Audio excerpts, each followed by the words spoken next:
ఎవరి చక్కని వాడు ఎంతకు చిక్కని వాడు ఎప్పటికి దారికొస్తాడో ఎవరి చక్కని చుక్క సొకు దీని కాలికి మొక్క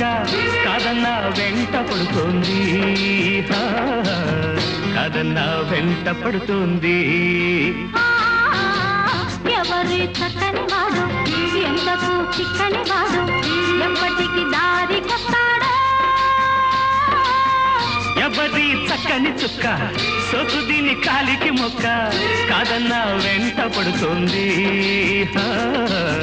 కాదన్న వెంట పడుతుంది